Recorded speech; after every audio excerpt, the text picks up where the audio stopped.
네, 감사합니다. 저는 고려대학교의 최현석이라고 하고요.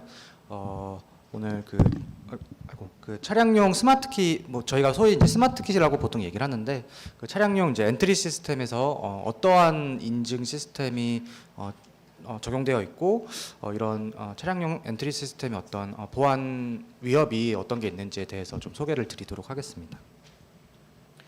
그래서 일단 차량용 저희가 이제 소위 이제 스마트키라고 얘기를 하는데, 엄밀히 따지면은 차량용 엔트리 시스템이라고 얘기할 수 있고요. 이제 뭐 출입 시스템이다 이렇게 얘기를 할 수 있는 거고, 이 차량용 엔트리 시스템은 크게 두 가지 시스템으로 구분을 할 수 있습니다.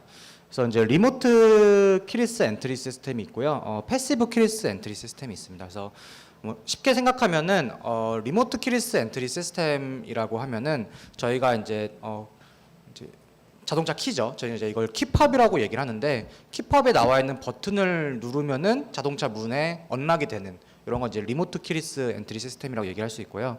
이제 패시브 키리스 엔트리 시스템은 저희가 이제 이 키팝을 꺼내서 버튼을 누르지 않더라도 뭐 주머니나 가방에 넣어놓은 상태에서 그냥 자동차 앞에 가까이 간다거나, 아니면 자동차의 도어 핸들에 있는 뭐 도어 핸들을 가볍게 터치한다거나 뭐 버튼을 누른다거나, 차마다 좀 다른데요. 그러면은 이제 문이 열리는 이런 걸 이제 패시브 키리스 엔트리 시스템이다 이렇게 얘기를 할 수 있습니다. 그래서 각각의 이제 엔트리 시스템에 대해서 어떤 문제점이 있고, 사실 요즘에는 이제 이 패시브 키리스 엔트리 시스템에서의 문제점들이 많이 이제 등장하고 있거든요. 그래서 PKS 중심으로 좀 설명을 드리도록 하겠습니다. 그래서 일단 RK 시스템은 방금 말씀드린 것처럼 저희가 키펍에 있는 이렇게 생긴 이렇게 생긴 키펍에 있는 버튼을 누르면은 자동차 문이 열리는, 언락이 되는 거죠. 그래서 언락이 되는 형태인 거고요. 그래서 이거 같은 경우에는 당연히 이제 키펍에서 자동차로 그 도어 언락 커맨드가 일방향 통신으로 전송이 되어 있습니다. 그래서 통신 거리는 여러분들 다 경험이 있으신 것처럼 한 100m 정도, 뭐 최대한 200m 정도까지 멀리서 저희가 버튼을 누르더라도 자동차가 언락되는 형태입니다. 그래서 보통 이제 저희가 여기서 사용하는 통신 방식은 RFID 통신 방식을 사용하고 있는데, RFID 중에서 UHF 밴드의 통신 대역을 사용하고 있습니다. 그래서 보통 이제 주파수 대역으로 보면은 한 수백 메가헤르츠 정도의 통신 주파수다 이렇게 보시면은 되겠습니다. 그래서 당연히 이 키펍과 자동차는 대칭키를 교환해 가지고 서로 인증을 하고 있는 상태입니다. 그래서 대칭키를 교환을 했기 때문에 어떤 식으로 인증을 하냐라고 하면은 롤링 코드라고 하는 어떻게 보면은 시클릭 카운터를 이용해서 계속 프레시한 인증 값을 전달을 해주고 있다 이렇게 보시면 되겠습니다. 그래서 이제 아이디랑 이 자동차와 키펍이 교환하고 있는 요 대칭키를 이용해 가지고 계속 인크리즈하는 카운터를 계속 넣어 가지고 계속 프레시한 인증 값을 전달을 하고 있다 이렇게 보시면 되겠습니다. 그래서 당연히 이렇게 계속 이 카운터가 증가를 하고 있기 때문에 이제 이걸 롤링 코드라고 얘기를 하거든요. 그래서 카운터가 증가를 하고 있기 때문에 이전에 내가 언락을 사용했던 커맨드 메시지를 리플레이 한다고 하더라도 자동차 문이 열리지 않는 그런 구조로 설계가 되어 있습니다. 그 다음에 여기서 한 가지 아셔야 될 거는 이제 롤링 코드 구조이기 때문에 제가 만약에 요 카운터 제로 카운터를 가지고 문을 열었다고 하면은 카운터 마이너스 1의 카운터를 가지고는 문이 당연히 안 열리겠지만은 플러스 1이나 플러스 2나 이런 어떤 그 이후 값의 카운터를 이용하면 특정 윈도우 안에 있는 값을 이용해서 자동차 문을 열면은 문이 열리는 구조입니다. 그래서 저희가 장난으로 이렇게 키펍에 있는 버튼을 누를 수도 있잖아요. 그래서 그럴 때도 문이 동기화돼서 문이 열릴 수 있도록 그렇게 설계가 되어 있습니다. 그래서 이런 RK 시스템은 사실 뭐 크게 문제가 될 게 없습니다. 왜냐면은 운전자가 키펍에 있는 버튼을 눌러야지만 자동차가 언락되는 구조이기 때문에, 그 다음에 대칭키가 서로 교환이 되어 있기 때문에 이 대칭키의 암호 알고리즘의 암호 분석을 하는 쪽의 연구가 아니고서야 크게 문제가 될 게 없는데요. 뭐 그 중에 하나 이 RK 시스템에 대한 어떤 어택이 어떤 게 있었냐면은 롤잼 어택이라는 게 있었습니다. 롤잼 어택. 그래서 롤잼 어택의 핵심은 요 디바이스가 되겠습니다. 그래서 이 디바이스는 아까 UHF 대역의 RFID 통신을 사용한다 그랬잖아요. 그래서 그 RFID 통신을 도청을 함과 동시에 그 RFID 통신을 이용해서 전송되는 데이터를 제밍을 할 수 있습니다. 네. 그래서 이 디바이스를 이용해서 이 키펍으로부터 전송되는 자동차로 전달되는 커맨드를 도청하면서 제밍을 할 수 있는 디바이스를 이용하는 어택이 롤잼 어택이다, 이렇게 보시면 되겠고요. 이런 디바이스를 이용해서 어떻게 자동차를 문을 열 수 있냐 라고 하면은 약간 좀 사회공학적인 기법이 필요한데요. 이 디바이스를 이용해서 운전자가 자동차 문을 열 때 그 커맨드를 도청하면서 동시에 제밍을 합니다. 그러면은 그 메시지는 제밍이 되었기 때문에 일단 자동차 문이 안 열립니다. 그 상태에서 그럼 운전자는 일반적으로 그냥 한 번 눌렀는데 문이 안 열리면은 한 번 더 누르게 되어 있거든요. 그래서 두 번째 문을 여는 메시지도 공격자가 이 디바이스를 이용해 가지고 제밍을 하고 도청을 합니다. 그러면 자동차 문이 여전히 안 열리는데 이때 이 공격자가 첫 번째 도청했던 메시지를 이용해서 그걸 리플레이, 여전히 프레시한 메시지인 거죠, 자동차 입장에서는. 그래서 그 메시지를 이용해서 자동차 문을 열면은 운전자 입장에서는 두 번째 버튼을 눌렀을 때 그 메시지를 이용해서 자동차가 언락됐구나라고 생각하면서 뭐 자동차를 사용하겠죠. 자동차를 사용하고 이제 자동차를 떠나면은 공격자 입장에서는 프레시한 두 번째 메시지를 가지고 있는 상태인 거죠. 그래서 그걸 이용해서 자동차 문을 열 수 있다라는 게 이제 롤잼 어택이었습니다. 네, 그래서 뭐 RK 시스템은 이 정도만 이제 설명을 드리도록 하겠고요. 이제 문제가 되는 건 PKS 시스템인데요. PKS 시스템은 키펍을 뜯어보면은 RK 시스템은 유니디렉셔널 통신을 하기 때문에 이거 저희가 실제로 이 기아 소울 차량을 한번 뜯어본 건데요. 안테나가 두 개 달려 있습니다. 양방향 통신을 하고 있기 때문에 두 개가 달려 있고요. 일단 기본적으로 키펍에서 자동차로 전달되는 메시지는 RK 시스템과 동일하게 433MHz UHF 대역의 통신을 이용하고 있고요. 그 다음에 자동차에서 키펍으로 전달되는 메시지는 130kHz의 LF 대역의 통신을 사용을 하고 있습니다. 그래서 양방향 통신을 하고 있는데 이 양방향 통신의 주파수 대역이 다르다. 네, 이 정도로 이해를 하고 계시면 될 것 같습니다. 그래서 이 PK 시스템에서는 뭐 자동차마다 조금 다를 수는 있겠지만은 일단 기본적으로 이 자동차가 주기적인 어떤 비콘 메시지를 전송을 하게 되어 있습니다. 그래서 자동차에서 키펍으로 전달이 되는 거기 때문에 LF 대역의 통신을 사용해서 뭐 한 1초에 한 번 아니면 뭐 500ms에 한 번씩 주기적인 비콘 메시지를 전달을 하게 되어 있고요. 이 LF 대역의 통신 거리는 대략적으로 한 1에서 2m 정도의 파워를 사용해서 통신을 사용하고 있습니다. 그래서 저희 운전자가 아니면 자동차 주인이 이 키펍을 가지고 자동차 근처, 그러니까 1에서 한 2m 정도 통신 거리 안에 들어오게 되면은 이 자동차가 주기적으로 전송되는 이 비콘 메시지를 수신하게 될 거고요.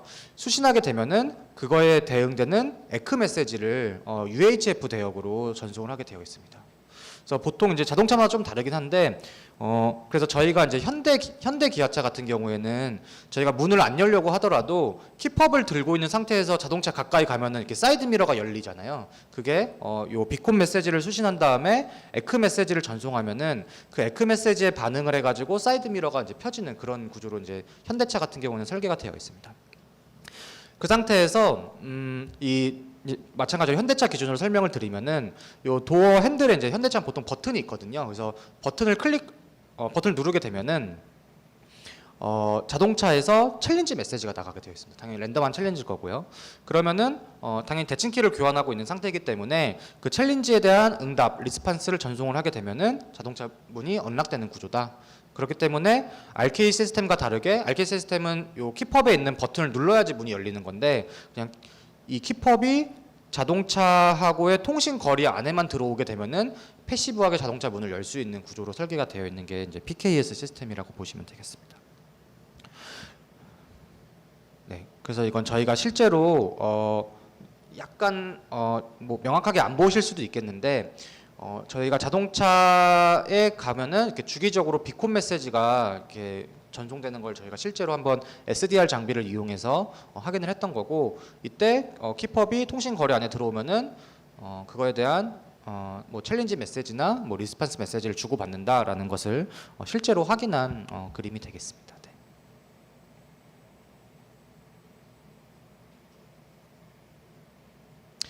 그래서 이 PKS 시스템은 생각을 해보면은 저희가 키펍을 들고 있는데 이제 자동차 문을 잠그고 이제 자동차를 떠나고 있어요. 근데 이 상태에서 자동차를 훔쳐가고 싶은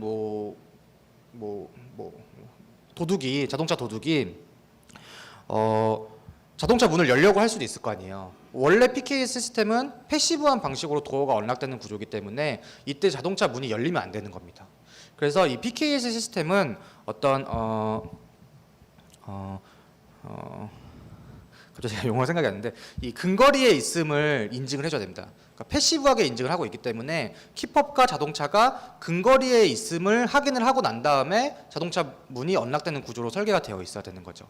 근데 안타깝게도 이 근거리에 있음을 확인하는 게 그 자동차에서 키펍으로 전달되는 LF 대역의 통신 메시지의 파워를 줄여놔서 한 1에서 2m 정도까지만 도달을 할 수 있게끔 그 커뮤니케이션 레인지를 조작함으로써 이 프록시미티 제가 용어 생각났습니다. 프록시미티 베리피케이션을 하고 있는 거거든요.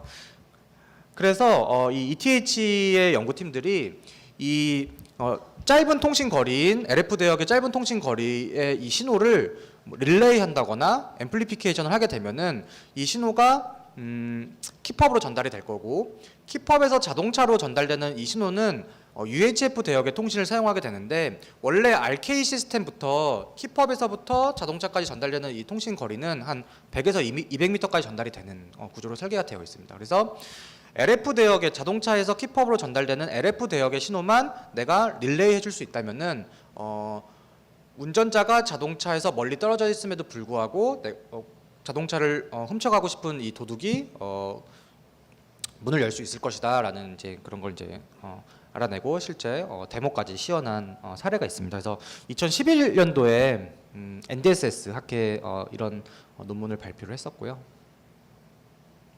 그래서 이 연구팀들은 이 자동차로부터 나오는 LF 대역의 이 짧은 통신 거리를 유선 케이블을 이용해서 릴레이를 하는 실험을 일단 시도를 했고요. 그래서 저도 이제 이런 다이어그램이 익숙하진 않지만은 요 양 끝단에 이제 안테나가 있는 거고요. 이게 유선 케이블이라고 생각을 하시면 될 것 같습니다. 그래서 중간에 앰플리파이어 같은 걸 하나 둬가지고 실제로는 전달이 되지 않는데 이 유선 케이블을 이용해 가지고 자동차로부터 키펍으로 가는 요 챌린지 신호를 릴레이 해준다. 그래서 키펍이 들을 수 있게끔 해준다. 라고 이해를 하시면 되겠고, 키펍으로부터 나오는 자동차로 전달되는 데이터는 원래 통신 거리가 길기 때문에 그거는 굳이 릴레이를 해주지 않는 그런 공격 모델이 되겠습니다. 그래서 제가 뭐 설명은 드리지 않았지만 이렇게 PK 시스템은 사실 엔트리 시스템 앤 스타트 시스템이거든요. 그래서 자동차 문도 언락을 할 수 있고 이렇게 시동도 걸 수 있는 구조이기 때문에 시동까지 걸어서 자동차를 가져갈 수 있다. 뭐 이런 시나리오를 했었고요. 그래서 이런 유선 환경의 어떤 릴레이 어택도 시연을 했었고, 조금 더 복잡하긴 한데 뭐 쉽게 말씀드리면은 무선 환경에서의 릴레이도 가능하다. 네. 좀 무선 환경이기 때문에 공격자 입장에서는 조금 더 프랙티컬한 공격을 할 수 있겠지만은 공격 장비의 가격이 더 올라간다. 이렇게 이해를 하시면 될 것 같습니다. 그러면 이런 릴레이 어택을 할 때에 이게 왜 릴레이 어택이 되지? 그러면 이제 인증 연구회니까요. 차세대 인증 연구회니까요. 그러면 결국에는 디스턴스 바운딩 프로토콜을 설계를 하면 되는 거 아니냐. 그래서 키펍과 자동차가 어느 정도 디스턴스에 들어와 있는지를 정확하게 매저를 하면 되는 거 아니냐. 이렇게 생각을 할 수 있을 겁니다. 그래서 결국에는 디스턴스 바운딩, 일정 디스턴스 안에 들어온 경우에만 인증을 수행하고 그거를 벗어나면 인증을 수행하지 않게끔 설계를 하면 되는 거고, 당연히 이 저희가 뭐 무선으로 전송을 하는 메시지지만은 사실 이 에어를 통해서 프로파게이션 되는 이런 메시지들은 프로파게이션 타임이 있거든요. 그래서 이 타임을 측정하게 되면은 타임이 크면은 멀리 있는 거고 가까우면은 가까이 있는 거기 때문에 결국에는 어떤 타임아웃 값을 줘가지고 문을 열면 되는 거 아니냐라고 생각할 수 있는데, 실제로 그래서 이 ETH 연구팀들이 이 타임아웃 값을 한번 계산을 해봤습니다. 자동차 브랜드마다. 근데 자동차 브랜드마다 타임아웃 값이 꽤 크더라. 밀리세컨드 정도의 단위를 갖고 있고, 사실 이 무선 신호는 빛의 속도로 프로파게이션이 되기 때문에 이 수 밀리세컨드만을 하더라도 상당히 먼 거리를 전파되는 그런 시간이기 때문에 타임아웃 값이 실제로 그렇게 타이트하게 설정이 되어 있지 않더라라는 것까지 발견을 했습니다. 이 이유는 좀 뒤에서 설명을 드리도록 하겠습니다. 그래서 실제로 2011년도에 이제 이게 NDSS 학회 발표가 됐었을 때는 뭐 크게 문제가 되진 않았었는데, 한 2017년도, 한 18년도부터 유럽을 중심으로 실제 이런 릴레이 어택을 이용해서 자동차를 훔쳐가는 사례들이 발표가 됐습니다. 그래서 실제 이제 저희 국내에서도 국내 사례는 아니고 이제 독일의 어떤 그 CCTV에 이런 자동차를 훔쳐가는 영상이 찍혀가지고 그걸 소개해주는 뉴스 영상이었고요. 그래서 릴레이 어택은 보통 두 명이 필요합니다. 그래서 한 명은 자동차로부터 나오는 신호를 수신하고요. 그다음에 또 한 명은 키퍼백에 전달을 하는데, 이게 실제로 이제 우리나라에서는 크게 문제가 안 되는 게, 우리나라는 아파트에 보통 많이 사시기 때문에 지하 주차장에 주차를 많이 하잖아요. 그래서 자동차와 이 키퍼백 거리가 꽤 멀리 떨어져 있습니다. 근데 이 뭐 유럽이나 미국 같은 경우에는 이렇게 자기 앞마당에다가 주차를 하는 경우들이 많이 있잖아요. 그 다음에 그들의 문화는 이 문을, 현관문을 열고 들어가면은 이제 뭐 신발장 같은 게 신발장이 있는지 모르겠지만 어쨌든 요 현관 앞에 키 포켓이 있어가지고 보통 이제 자동차 키를 거기다가 이렇게 넣어놓고, 저희는 이제 식탁이나 뭐 이런 책상이나 이렇게 올려놓지만은 자동차 키를 이렇게 현관 앞에다가 두는 게 약간 그들의 문화라고 하더라고요. 그렇기 때문에 이 릴레이를 요 현관 쪽까지만 잘 해주면은 자동차 문이 열릴 가능성이 상당히 높은 겁니다. 그래서 실제로 이제 이런 사례가 소개됐을 때 자동차 키를 현관에 두지 말고 뭐 냉장고 안에 둬라 뭐 이런 걸 우스갯소리로 뭐 그런 것들이 소개가 된 적이 있었습니다. 그래서 이제 이 PKS 시스템에서는 일단 기본적으로 일단 어떤 물리적인 신호를 릴레이하는 이 릴레이 어택이 문제가 되고 있고요. 뭐 사실 아직까지도 뭐 해결이 잘 되고 있지 않다 이렇게 보시면 되겠습니다. 그러나 우리나라에서는 좀 아파트 문화가 발달이 되어 있기 때문에 우리나라에서는 크게 문제가 되지 않고 뭐 유럽 중심으로 좀 문제가 되고 있는 것 같고요.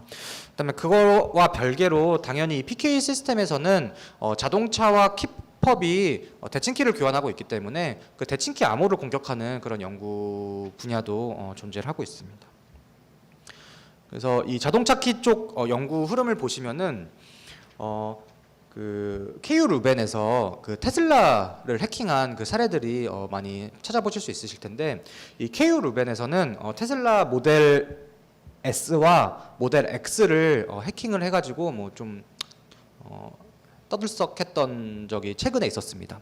그래서 이들의 해킹은 뭐 릴레이 어택이나 이런 게 아니라 그냥 이 PK 시스템에 적용되어 있는 암호 알고리즘을 해킹했다 이렇게 보시면 될 것 같습니다. 그래서 테슬라가 왜 그랬는지는 모르겠는데 모델 S에 탑재되어 있는 암호 알고리즘이 저도 이거 처음 들어봤는데 DST40이라는 암호가 저희가 알고 있는 건 보통 뭐 AS나 SID가 적용돼야 될 것 같지만은 DST40이라는 암호 알고리즘이 적용되어 있는 거고, 이 DST40의 암호 알고리즘은 비밀키의 길이가 40비트라고 합니다. 네. 그래서 이 암호 알고리즘을 이용해서 챌린지 리스판스 구조로 설계가 되어 있는데 40비트 챌린지에 대해서 24비트 리스판스를 이용해서 인증을 수행하고 있더라라는 것을 이제 뭐 분석을 통해서 알아냈었던 거고요.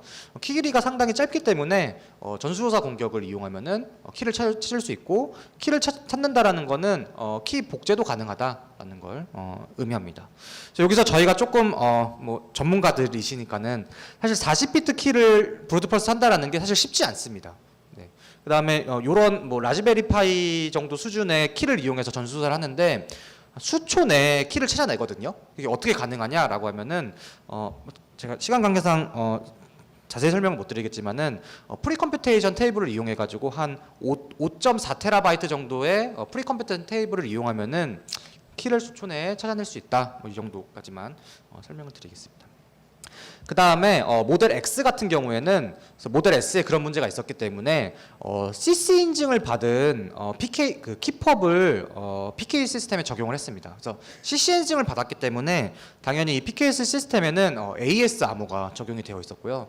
그러면 안전한 거 아니냐라고 생각을 할 수 있는데 또 이 테슬라는 뭐 운전을 해보신 분들은 아시겠지만은 이 키펍을 저희가 블루투스 통신을 이용해서 펌웨어 업데이트를 할 수 있거든요. 뭐 현대나 이런 것들은 키펍의 펌웨어를 업데이트 할 수 없는데 테슬라는 그렇게 설계가 되어 있습니다. 뭐 나중을 위해서 설계를 해놓은 것 같지만은 근데 이 펌웨어 업데이트가 인증이 제대로 적용이 되어 있지 않습니다. 그래서 통신만 할 수 있다면은 누구나 펌웨어 업데이트를 할 수 있더라. 예. 그래서 펌웨어 업데이트를 해가지고 그 변조된 펌웨어를 업데이트하면은 이 키펍에서 어떤 차량 문을 열 수 있는 커맨드를 요청하면 그게 이제 나올 수 있다. 그런 것들을 이용해서 자동차 문을 열었다. 이렇게 보시면 되겠습니다.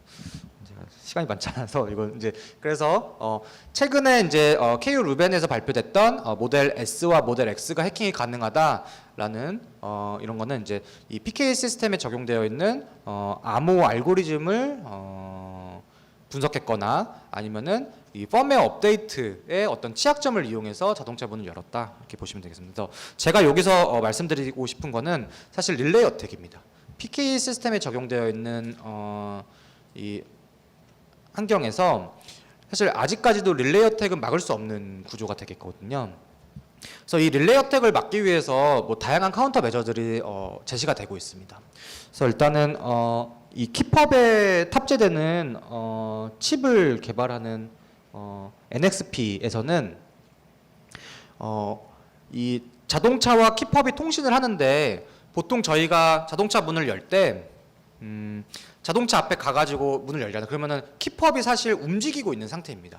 그렇기 때문에 이 키펍 안에다가 어떤 모션을 디텍션할 수 있는 센서를 뭐 자이로 센서나 가속도 센서 같은 걸 탑재해가지고 어떤 모션이 감지될 때만 자동차와 키펍이 통신을 하게끔 설계를 하고 마치 아까 잠깐 설명드린 것처럼 그런 그 현관 앞에 이렇게 대롱대롱 걸려 있는 상태에서는 통신을 하지 않게끔 하겠다라는 뭐 그런 카운터 매저도 제시를 했었고요. 뭐 근데 완벽하지 않고요.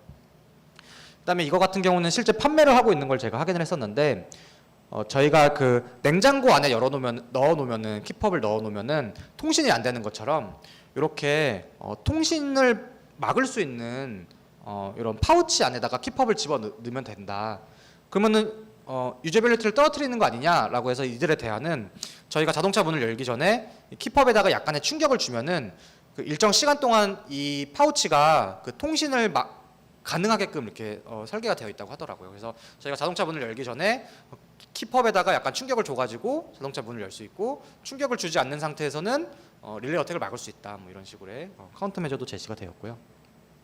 그다음에 이거는 저희가 제시를 했었던 건데 이거는 개념만 좀 설명을 드리도록 하겠습니다. 저희가 20년도 NDSS에 발표를 했던 건데 저희 연구 토픽 중에 하나는 이 핑거프린팅을 이제 생체 그 어떤 사람의 생체 정보를 가지고 사용자 인증을 하는 것처럼 디바이스에서 생성되는 어떤 고유한 신호 정보를 분석을 하면은 마치 제가 말하고 있는 이 목소리를 가지고 저임을 인지하는 이런 하자 인증에서처럼 이런 RF 통신을 하는 디바이스의 무선 신호를 분석을 하면은 이 무선 신호가 어떤 디바이스인지를 핑거프린팅 할 수 있다라는 게 좀 이게 RF 핑거프린팅이나 아니면 디바이스 핑거프린팅의 어떤 영역이거든요. 그래서 이런 기술들을 이용해 가지고 실제 RF 신호를 분석을 했을 때 이게 릴레이돼서 오는 RF 신호인 건지 아니면 실제 근거리에서 키펍으로부터 정당한 키펍으로부터 오는 신호인 건지를 구분할 수 있다라는 연구 결과를 발표를 해서 이런 기술을 이용해서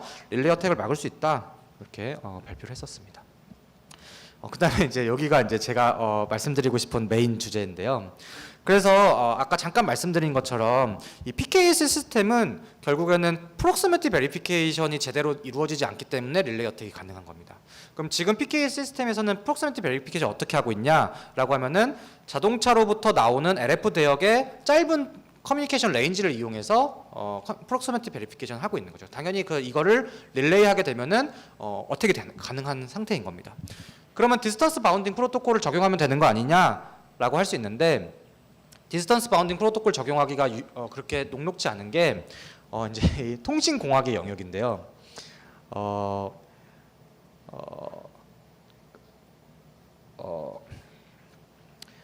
네로우 밴드 시그널과 울트라 와이드 밴드 시그널의 차이점을 아셔야 됩니다.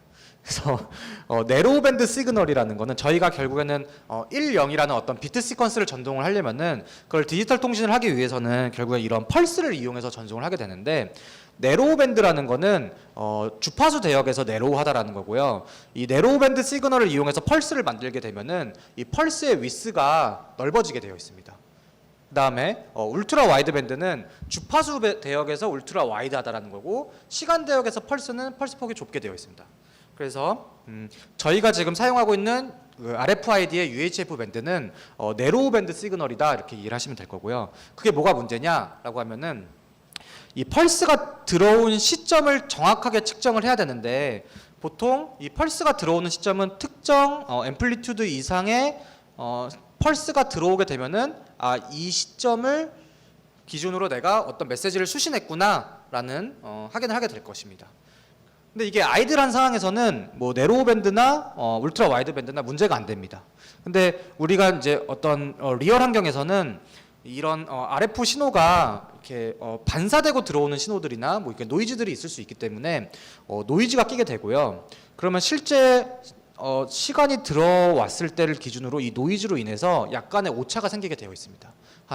근데 이 약간의 오차가 한 2나노세컨드 정도의 오차가 있다고 하더라도 내가 그러면 디스턴스 바운딩 프로토콜 적용할 때 내가 매조한 타임에 오차가 생긴다라는 거고, 이 오차로 인해서 이 RF 신호는 빛의 속도로 전파가 되기 때문에 이 오차로 인해서 계산되는 거리가 수킬로미터나 수백 미터에 달한다라는 거죠. 그래서 정확한 디스턴스를 계산할 수 없다라는 문제점이 있기 때문에 아까 그 ETH의 연구 결과에서도 실제 자동차에서도 타임아웃을 그렇게 터프하게 설정을 할 수가 없더라라는 그런 현실적인 문제가 있었던 겁니다. 그래서 대안으로 제시가 되고 있는 게 울트라 와이드 밴드 통신 방식입니다. 그래서 우리가 흔히 얘기하는 UWB 통신이라고 얘기를 하고 있고요. UWB 통신 다 여러분들 경험해 보셨을 겁니다. 그래서 저희가 사용하고 있는 아이폰이나 갤럭시에도 UWB 통신이 적용이 되어 있고요. 올해 월드컵이 올해였죠? 작년이었나요? 네, 잘 기억이 안 나는데 그래서 올해 월드컵에서 이 골라인이 넘어갔는지 넘어가지 않았는지를 정확하게 측정할 수 있다라는 게 UWB 통신이 적용이 되어 있었기 때문에, 시간을 정확하게 계산할 수 있고 상대방과 나하고의 디스턴스를 정확하게 계산할 수 있기 때문에 골라인이 됐는지 안 됐는지를 정확하게 계산할 수 있다라는 것을 확인을 할 수 있었습니다. 그래서 이런 UWB 통신을 이용한 애플리케이션들이 다양하게 제시가 되고 있는데요. 그래서 UWB 통신을 이용하면은 PKS 시스템 환경에서도 릴레이 어택을 막을 수 있다라는 게 일반적인 개념이고요. 근데 이제 가격이 좀 비싸기 때문에 적용을 좀 꺼려하고 있는 건데 조금만 더 말씀드리겠습니다. 근데 이런 UWB 통신에서도 디스턴스를 조작할 수 있다라는 연구 결과가 작년 유직스 시큐리티에 발표가 되었습니다. 그래서 이거는 실제 아이폰하고 그 에어태그하고 UWB 통신을 이용해서 거리를 매저하고 있는 모습인데, 여기서 중간에 공격을 하게 되면은 그 거리를 조작할 수 있다라는 연구 결과가 발표가 되었고요. 그래서 이제 제가 시간 조절 좀 못해서, 그래서 그런 공격을 대해서 어떻게 탐지할 수 있느냐를 저희가 이번에 CCS에 이제 발표를 했었습니다. 그래서 이 UWB 통신에서는 이 STS 필드를 수신한 시간을 이 패킷을 수신한 시간으로 딱 설정을 하게 되는데요.